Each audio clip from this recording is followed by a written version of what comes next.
ஒரு தயாரிப்பாளர், நான் ஒரு திரைப்பட தயாரிப்பாளர், நடிகர் அப்படிங்கிற முறை, அதை விட தயாரிப்பாளர்ங்கிற முறையில் சென்சார் போர்டுங்கிறது திரைத்துறைக்கு துணை நிற்கவும் மேம்படுத்தவும் உதவி செய்யவும் ஏற்படுத்தப்பட்ட அமைப்பே தவிர இடையூறு செய்யவும் உபத்திரவம் செய்யவும் நஷ்டம் ஏற்படுகிற விதத்தில் செயல்படுவதற்கான அமைப்பல்ல. நீதிமன்றம் சர்டிஃபிகேட் கொடுத்த பிறகும் கூட அதில் சென்சார் போர்டு மேல்முறையீடு போகிறதுங்கிறது,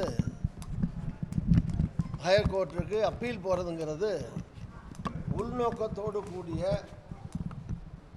இடையூறு கொடுக்க, நஷ்டம் ஏற்படுத்த, அதற்காகவே செயல்படுவதற்கான அது நிலையாக அது கருதப்படுகிறது. எனவே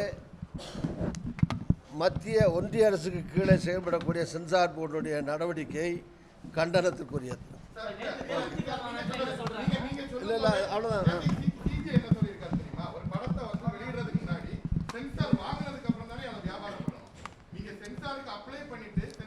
ஒரு நிமிஷம் ஏங்க, நான் ஒரு தயாரிப்பாளர். நான் சொல்கிறேன், யார் சொன்னால் உங்களுக்கு சென்சார் போர்டு வந்தவொடனே வியாபாரம் பண்ணணும்? பூஜை போடுற அன்றைக்கே வியாபாரம் பண்ணலாம். என் படம் நான் பூஜை போடுற அன்னைக்கே வித்துட்டேன் தமிழ்நாடு முழுதும். அதாங்க விற்கலாங்க. அதான் சென்சார் வந்த பிறகு தான் படம் ரிலீஸ் பண்ண முடியும். படம் வியாபாரம் பண்ணுறது பூஜை போடுற அன்றைக்கே வியாபாரம் பண்ணலாம். யார் பண்ணக்கூடாதுன்னு சொல்லுது? அப்படி இல்லைங்க, சினிமா பழக்கமே அதாங்க. அட்வான்ஸ் டிஸ்ட்ரிபியூட்டர்ஸ் அட்வான்ஸ் கொடுப்பாங்க. வியாபாரம் இல்லைங்க. சரி, நீங்கள் தயாரிப்பாளரா? நீ படம் தயாரிப்பாளரா? நீதிபதி அது சரி, நீதிபதி கேட்டதெல்லாம் விடுங்க. நான் சொல்கிறது அல்லது நாங்கள் இப்போ சொல்ல வந்தது என்னன்னா, சென்சார் போர்டுங்கிறது உதவி பண்ணவே தவிர உபத்திரத்துக்கானதல்ல. அவ்வளோதான் எங்கள் பாயிண்ட். இல்லை ரெண்டு விஷயந்தான்.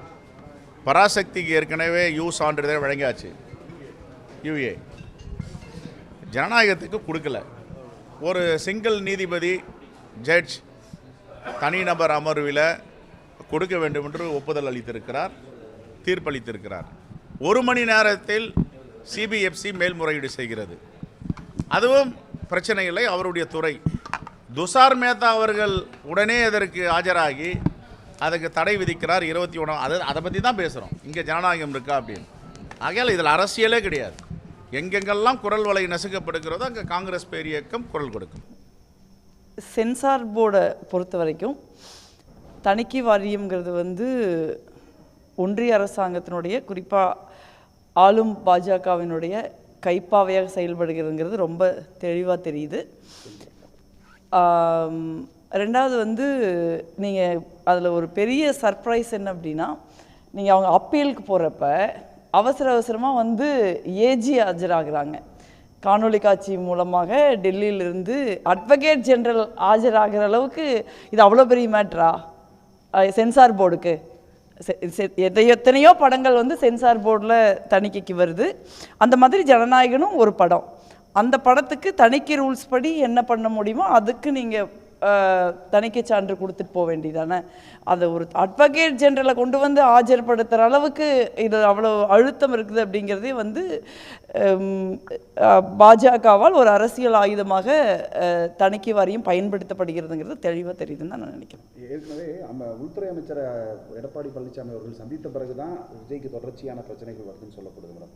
இது எலெக்ஷனுக்கு முன் வச்சு விஜயை முடக்கிறதுக்காக இது பண்ணுறாங்க. இல்லை, இது தேர்தலுக்கு முன்பு ஒரு அரசியல் ரீதியாக தாவேகாக்கு என்ன மாதிரியான அழுத்தங்களை கொடுக்க முடியுமோ அத்தனை அழுத்தங்களையும் கொடுக்கலாம் அப்படிங்கிறதுக்கு தான் அவங்க ஜனநாயகத்தை டார்கெட் பண்ணுறாங்கன்னு தான் வெளிப்படையாகவே நமக்கு தெரியுது. இதில் ஒன்றும் ரகசியம் இருக்கிற மாதிரி தெரியல.